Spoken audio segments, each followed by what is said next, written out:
Hello everyone, কেমন আছেন সকলে? আমি মেহেদী শাকিল। সো বন্ধুরা, আজকের এই ভিডিওতে আমি আপনাদের দেখাবো কিভাবে আপনারা আপনাদের অ্যান্ড্রয়েড ফোনকে ডুয়েল বুট সেটআপ করতে পারবেন। এর অর্থ আপনারা একই অ্যান্ড্রয়েড ফোনে একই সাথে পাশাপাশি অ্যান্ড্রয়েড এবং লিনাক্স অপারেটিং সিস্টেম সেটআপ করতে পারবেন। এই লিনাক্স অপারেটিং সিস্টেমটি কোনো ভার্চুয়ালি রান করবে না, এটি directly as a main operating system run করবে আপনার মোবাইল ফোনে, এবং আপনি যখন চাইবেন অ্যান্ড্রয়েড থেকে লিনাক্স এবং লিনাক্স থেকে অ্যান্ড্রয়েডে বুট করতে পারবেন এবং সুইচ করতে পারবেন। সো আজকের এই ভিডিওতে আমি আপনাদের কমপ্লিট এই প্রসেসটি দেখাবো কিভাবে আপনারা চাইলে আপনাদের ফোনে এই কাজটি করতে পারবেন। তাহলে দেরি না করে চলুন শুরু করা যাক। সো বন্ধুরা, আজকের এই ভিডিওতে আমি যে ফোনটি ইউজ করব সেটি হচ্ছে ফেয়ারফোন 5, এবং আপনাদের কাছে যদি ফেয়ারফোন 5 না থাকে, মডার্ন অন্য কোনো ফোন থাকে, আপনারা চাইলে সেই ফোনেও কিন্তু এই কাজটি করতে পারবেন। আপনারা কোন কোন ফোনে এই ডুয়েল বুট অপারেটিং সিস্টেম সেটা করতে পারবেন এবং কোনগুলোতে পারবেন না, এটির একটি কমপ্লিট লিস্টের লিংক আমি ভিডিও ডেসক্রিপশনে দিয়ে দিব। আপনারা সেখান থেকে দেখে নেবেন, এবং সেখানে যদি আপনার মোবাইল ফোন লিস্টেড করা থাকে তাহলে আপনি এই ভিডিওটি ফলো করার মাধ্যমে খুবই সহজে আপনার মোবাইল ফোনকে ডুয়েল বুট করতে পারবেন। এখন চলুন আপনাদেরকে প্র্যাকটিক্যালি দেখানো যাক যে কিভাবে আপনারা ডুয়েল বুট অপারেটিং সিস্টেম সেটআপ করতে পারবেন আপনাদের মোবাইল ফোনে। ওকে, সো বন্ধুরা, বর্তমানে আপনারা আমার মোবাইল ফোনটি দেখতে পাচ্ছেন, এটি হচ্ছে ফেয়ারফোন 5, এবং এই ফোনে এখন অ্যান্ড্রয়েড 15 অপারেটিং সিস্টেম সেটআপ করা আছে। এখন আমাকে সবার প্রথমে যে কাজটি করতে হবে, এই মোবাইল ফোনের বুট লোডারটি আনলক করতে হবে। আপনারা যদি না জেনে থাকেন যে কিভাবে বুট লোডার আনলক করতে হয়, তাহলে এই নিয়ে ইউটিউবে আপনারা বিভিন্ন মোবাইল ফোনের বিভিন্ন ভিডিও পেয়ে যাবেন। সেটি দেখার মাধ্যমে আপনার মোবাইল ফোনের বুট লোডারটি আনলক করে নেবেন। এবং এর পাশাপাশি আমাদের প্রয়োজন হবে একটি মাইক্রো এসডি কার্ডে, এবং এই মাইক্রো এসডি কার্ডে আমরা লিনাক্স অপারেটিং সিস্টেম ফ্ল্যাশ করব। এখন সবার প্রথমে আপনারা যে কাজটি করবেন, আপনার মোবাইল ফোনের সেটিংসে যাবেন, দেন এখান থেকে অ্যাবাউটে যাবেন, দেন এখানে বিল্ড নাম্বারের উপরে আপনারা কয়েকবার ট্যাপ করবেন, তাহলে আপনাদের সামনে একটি লেখা দেখাবে you are now a developer. এই ডেভেলপার অপশনটি অন হয়ে যাওয়ার পর আপনারা এগেন ব্যাক করবেন এবং আপনাদের মোবাইল ফোনের সেটিংস থেকে ডেভেলপার অপশনটি খুঁজে বের করবেন, এবং এই ডেভেলপার অপশনে গিয়ে আপনারা এখান থেকে ইউএসবি ডিবাগিং এটি এনেবল করে দিবেন।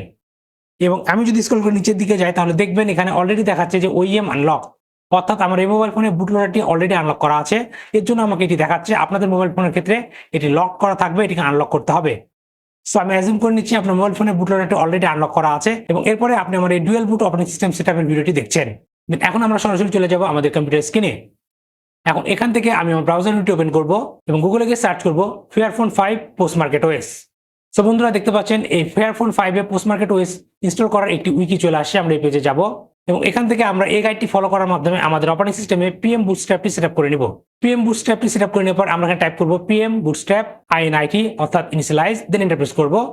দেন এখান থেকে এখন আমরা কোড নেম আকারে আমাদের মোবাইল ফোনে কোড নেমটি দিব, হুইচ ইজ ফেয়ারফোন 5। ওকে, সো আমাদের বেসিক সেটআপ করা শেষ। এখন আমরা যেটি করব, এই পিএম বুটস্ট্র্যাপের মাধ্যমে আমরা পোস্ট মার্কেট ওএস এর রুট.এফ.এস ফাইলটি আমাদের এসডি কার্ডে ফ্ল্যাশ করব। এর জন্য আমরা এখান থেকে এই কমান্ডটি কপি করে নিব, এবং আমি আমার এসডি কার্ডের পাথটি এখানে দিয়ে দিব, দেন এন্টার প্রেস করব।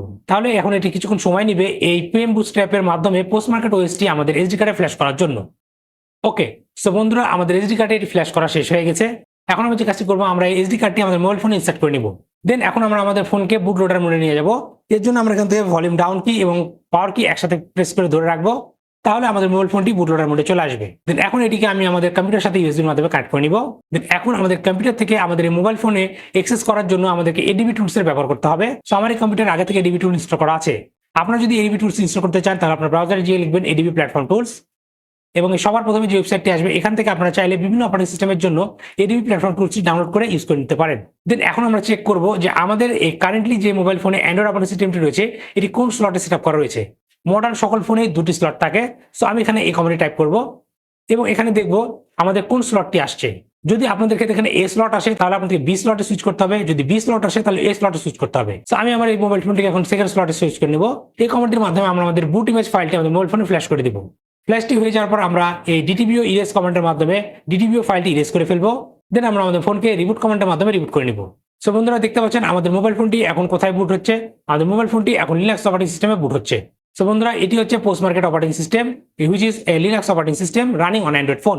সো এখন চলুন আমরা কুইকলি আমাদের অ্যান্ড্রয়েড স্লটে সুইচ করে নিই। তাহলে দেখতে পাচ্ছেন আমাদের মোবাইল ফোনটি এখন অ্যান্ড্রয়েড অপারেটিং সিস্টেমে বুট হচ্ছে।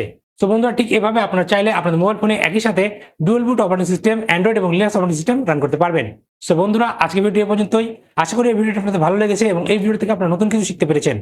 ভিডিওটি যদি আপনাদের আসলে ভালো লেগে থাকে, তাহলে অবশ্যই ভিডিওতে লাইক করবেন এবং আপনার মতামতগুলো কমেন্ট করে জানতে ভুলবেন না। আর আপনি যদি আমার চ্যানেল নতুন হয়ে থাকেন, তাহলে অবশ্যই আমার চ্যানেলটি সাবস্ক্রাইব করবেন এবং পাশে থাকা বেল আইকনটি প্রেস করে দিবেন, যাতে পরবর্তী ভিডিও নোটিফিকেশন খুবই সহজে আপনার ডিভাইসে পেয়ে যান। আর আপনার যদি cyber security, ethical hacking, open testing বা কন্টেন্ট হান্টিং এই সকল বিষয়ে শেখার ইচ্ছে থাকে, তাহলে এই ভিডিও ডিসক্রিপশনে আমার একটি কোর্সের লিঙ্ক দেওয়া আছে, আপনারা চাইলে আমার সেই কোর্সে জয়েন করতে পারেন। তাহলে আজকে ভিডিওটি এখানে শেষ করছি, দেখা হবে পরবর্তী ভিডিওতে। Till then, take care.